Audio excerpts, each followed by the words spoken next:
엔비디아가 급등세를 또다시 이어가면서 나스닥을 신고가로 이끌었습니다.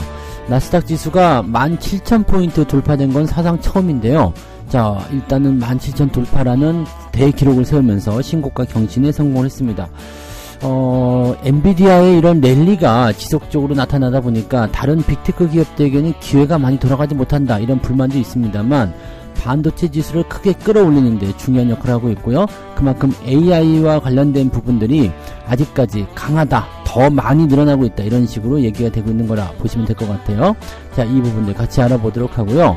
이 AI 시대에 가장 중요한 것은 전력이라고 얘기가 또 나오고 있죠. 전력 관련주도 요즘에 계속 올라가는 모습이 좀 있는데, 이 전력 문제를 해결하기 위해서 일반적으로는 안 된다, 그냥 원자력이 필요하다, 이런 식으로 얘기가 나옵니다. 뭐 대체 에너지 다 필요 없고 원자력이 지금 필요한 상황이다. 그만큼 전력 소비가 매우 중요하게 되었다라는 식으로 얘기가 나오고 있습니다. 원자력 관련주들 이제 빛을 좀 볼 수 있을 것인지 좀 알아보도록 하고요.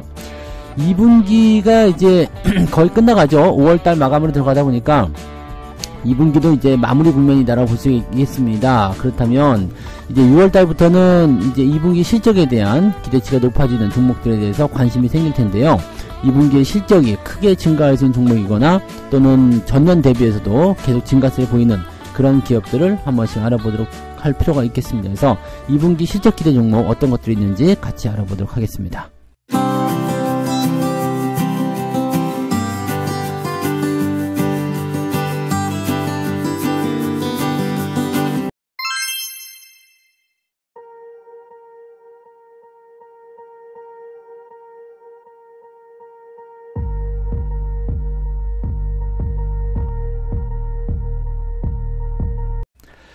네, 반갑습니다. 오늘은 5월 29일 수요일입니다. 네, 일단은 뭐 예상했던 대로 계속 잘 움직이고 있는 것 같아요. 다만 이제 다우지수는 조금 떨어지는 모습이었습니다. 오늘 마이너스 0.55% 하락이 됐고요.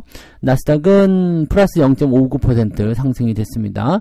장중에 한번 출렁거리는 모습이 좀 있긴 있었습니다만은 다우지수도 조금 회복은 했지만 나스닥이 아주 빠르게 회복하면서 분위기를 그대로 끌고 가는 모습이었습니다. 장중에 출렁거렸던 이유는 뭐 미국의 국채 이야기라든지 또는 이제 연준위원 그 발언들이 조금 안 좋게 작용했기 때문이다 볼 수 있겠는데, 이제는 좀 식상하죠. 네, 그래서 큰 의미가 없을 것이다 보여지면 되겠고요.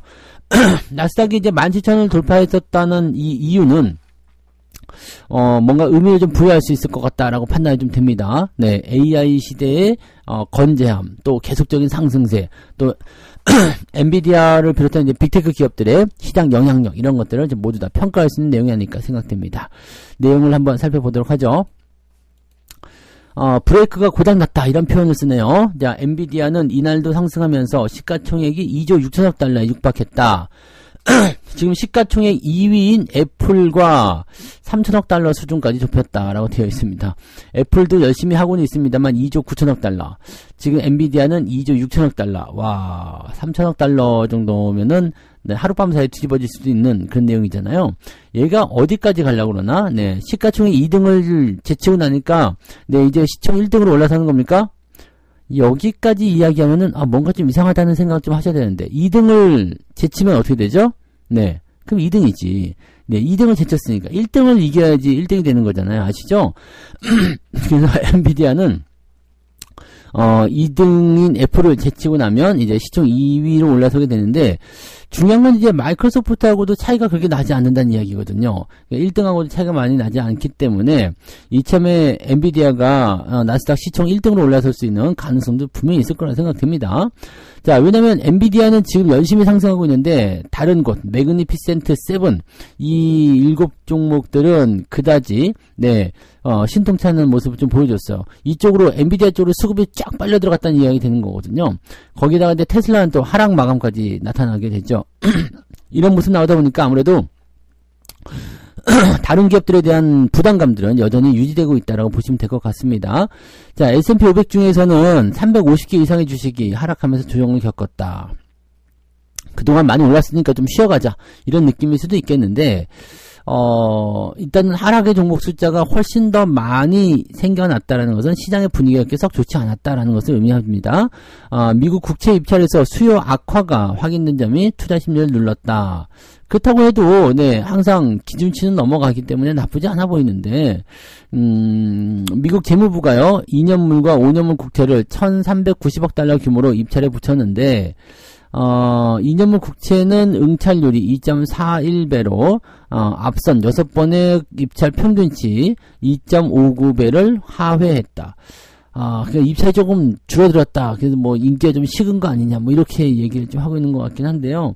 이건 뭐 별로 의미 없습니다. 네, 그래서 그냥 뭐 이것 때문에 투자 심리가 악화됐다. 뭐 그렇게까지 네 생각할 만한 내용은 아닙니다. 하지만 네 현재 시점에서는 다우지수가 좀 내려갔기 때문에 이유를 조금 더 찾아봐야 되겠죠. 자, 그다음 이유를 한번 봅시다. 닐 카시카리 미국 매니에폴리스 연준 총재도 금리 인상 가능성을 배제하지 않는다라는 식으로 매파적 발언을 내세웠다. 자, 근데 이거는 네, 뭐 있을 수 있는 이야기죠. 뭐 말은 할 수 있는 거니까요. 금리 인상을 공식적으로 테이블에서 치웠다고 생각하지 않는다. 나도 타도 그렇다. 뭐 그렇게 얘기했다고 하는데 금리 인상 뭐 논의할 수 있죠. 네. 뭐 그렇잖아요. 밥상에 꼭 내가 먹어야 될 반찬만 올라가는 건 아니잖아요. 네, 그렇게 해서 뭐 여러 가지 경우를 갖다가 생각할 수 있죠. 근데 금리를 그렇다고 해서 인상을 하겠다는 얘기는 아니거든요. 그런 메뉴도 있는 거지. 네, 그걸 꼭 하겠다는 얘기는 아니기 때문에 지금 상태에서 본다면은 네, 이런 발언들이 굳이 네, 필요할까? 이런 것들을 괜히 끄집어내서 투자 심리가 좀 악화된 것 같다. 이렇게까지 얘기할 필요가 있을까라는 생각이 좀 듭니다. 네. 금리를 더 오래 동결하는 것이 더 가능성이 높다라고 얘기를 하고 있기 때문에, 네, 잠재적으로는 이제, 금리 인상에 대한 메뉴도 있기는 하다. 뭐 이런 식으로 우리가 해석하시면 별 문제 없을 거예요. 자, 이 UBS에서 얘기하는 내용 보게 되시면, 미국 기업들의 이익 성장치, 네, 이익 성장치가 예상치를 웃돌게 될 것이다. 우리나라도 지금 2분기 어닝 서프라이즈 나올 것으로 생각되고 있거든요. 이거 지금 보면 분기를 더해갈수록 실적이 계속적으로 증가하는 기업들이 더 많이 늘어나고 있습니다. 이 부분들 주목을 하셔야 됩니다. 자, 미국 증시가 인공지능, AI 열풍과 탄탄한 기업 실적을 바탕으로 해서 연일 최고치를 경신하면서 월가의 S&P 500 연말 전망치도 꾸준히 상향되고 있다. 네. 잘 올라가고 있네요. 여기다가 이제 어제 장 출발할 때 주가가 좀 괜찮았었던 이유 중에 하나는 뭐냐면, 미국의 소비자 신뢰 지수가 깜짝 반등을 해줬어요. 네, 그래서 102를 기록했다. 일단 100을 넘어갔죠. 네, 그러면서 4월달까지 3개월 연속 하락했었던 지수표였는데 5월달 들어서면서 상승세로 전환이 되었다라고 얘기가 되어 있는 거죠. 소비자 신뢰도가 높아졌다라는 것은 앞으로의 어떤 향후 전망치가 더 괜찮다라고 볼 수도 있는 내용이 되거든요. 뭐 여기에는 여러 가지 뭐 분석들이 따라올 수 있겠습니다만 일단 현재 상황에서 봤을 경우에는 시장의 분위기는 그러하다 정도로 우리가 체크를 하실 수가 있겠습니다. 나쁘지 않아 보이죠? 네. 그래서 우리나라 국내 증시 같은 경우도요, 뭐 특별하게 문제될 건 없을 것 같아 보이고, 뭐 삼성전자, 뭐 하이닉스 이런 쪽 이야기가 많은데, 삼전 하이닉스도 반등 가능성이 분명히 있을 거고요. 그 다음에 소부장 쪽에도 기회가 많이 들어가게 될 겁니다. 그래서 전기전자 관련한 부분에서는 여러분들이 꾸준하게 추가 상승에 대한 가능성을 열어보시는 게 좋고요. 자동차 같은 경우도 여유가 생기면 또 살펴보시기 바랍니다. 자동차는 실적이 증가하는 것이 아니라 유지가 되는 거기 때문에 이 상당히적으로 저평가된 이 주가 상황이 위쪽으로 올라오면서 네, 만들어져야 되는 그런 수익률이다라고 보시면 되고요. 성장주들 같은 경우는 주가와 실적이 같이 뛰니까 그런 부분들로 수익이 낸다. 이렇게 받아들이시면 될 거예요. 그래서 오늘도 뭐 큰 문제는 없어 보이죠? 네, 잘 유지하시면서 가시면 네, 생각하신 대로 다 이루어지게 될 겁니다. 자, 두 번째 이야기 보도록 합니다. 두 번째, AI 시대에 다시 뜨는 원자력. 이걸 ETF로 이제 분석을 했네요. 그래서 빅테크 ETF보다도 더 수익률이 좋다. 뭐 이렇게 얘기 나오는 건데, 사실 이거 의미 있나 싶은데요. 네.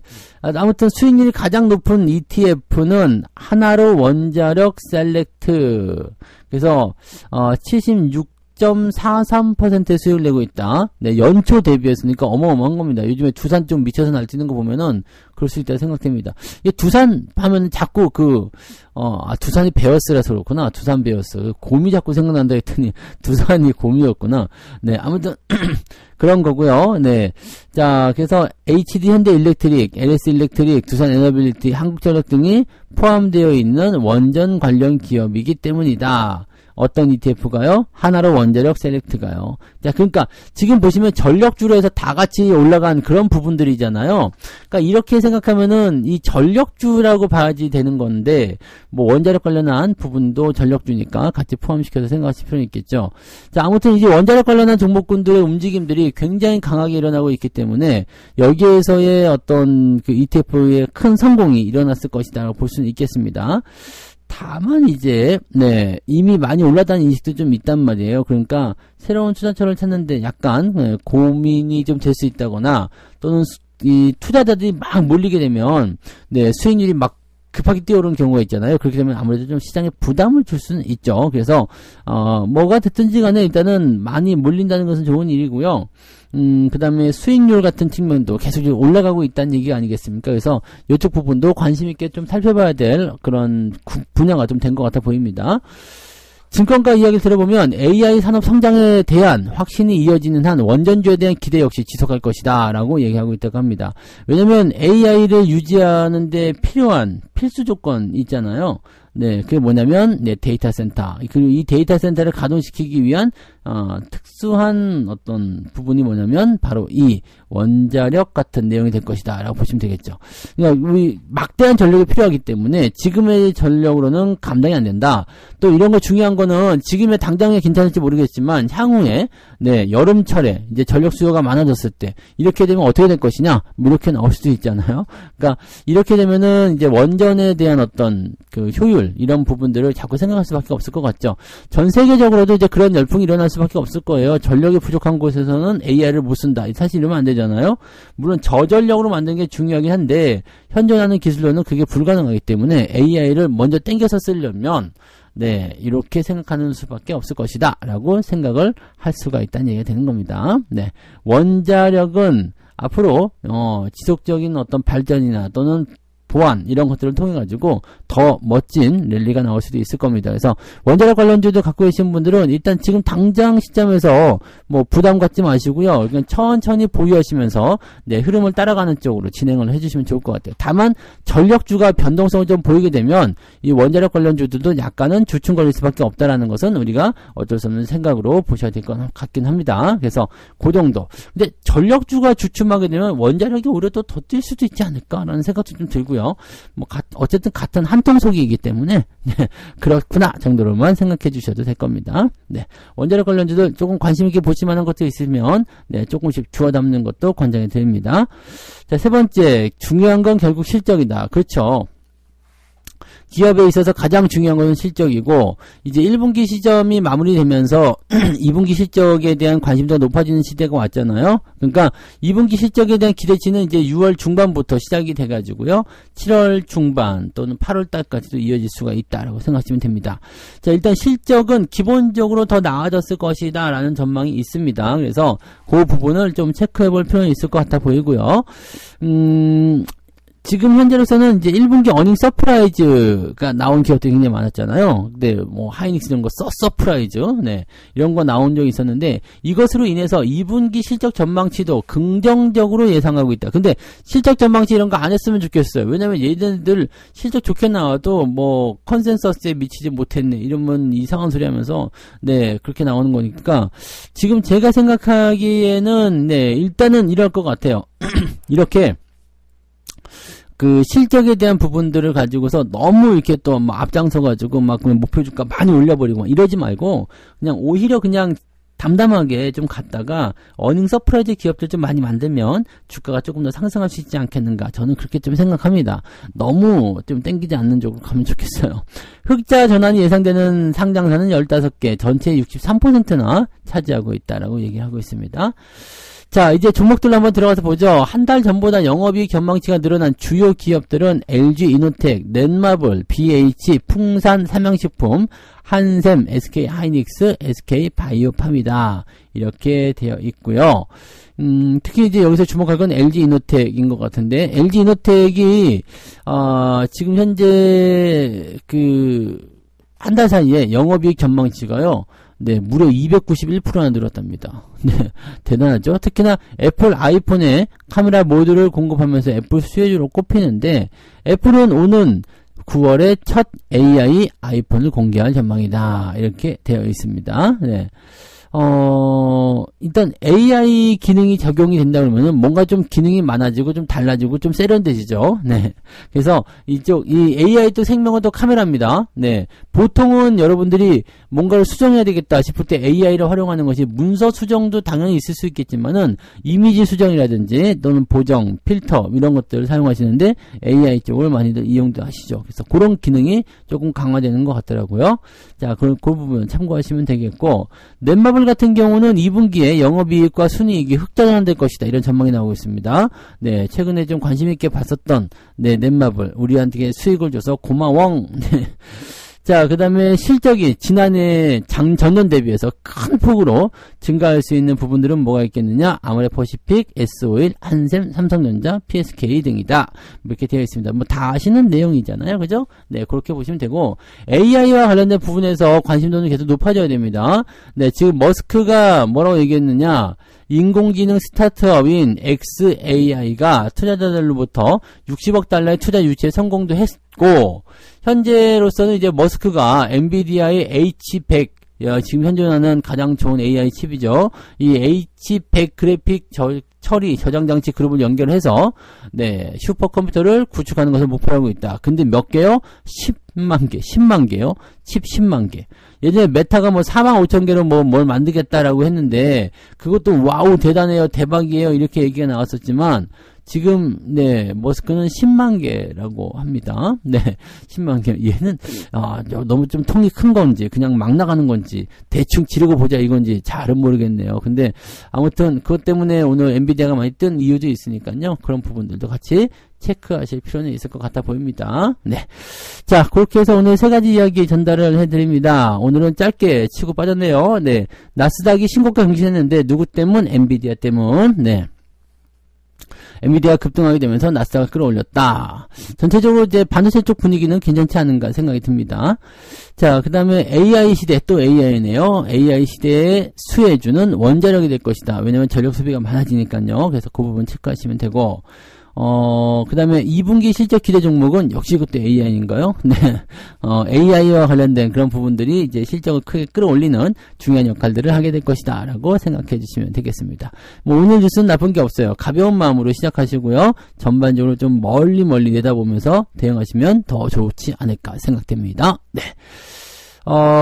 책 한 콕 찍고 마무리합니다. 네, 실패를 반복하는 사람들의 치명적인 단점은 같은 실수를 반복한다는 것이다. 아무것도 달라지지 않는 상태에서 복수만을 다짐한다면 그건 시간과 돈을 낭비하는 것에 불과하다. 네, 뭔가 달라져야지 뭔가 대단한 게 나오지 않겠습니까? 그죠? 네, 그런 부분들 같이 체크하시면서 오늘 투자 이어가시면 좋겠습니다. 오늘도 좋은 결과 만드시기 바라고요. 저는 여기서 마무리 짓도록 하겠습니다. 장중시황 때 다시 올게요. 고맙습니다. 본 방송에서 제공되는 모든 정보는 투자 판단의 참고 자료이며 투자의 최종 책임은 본 방송을 이용하는 본인에게 있습니다.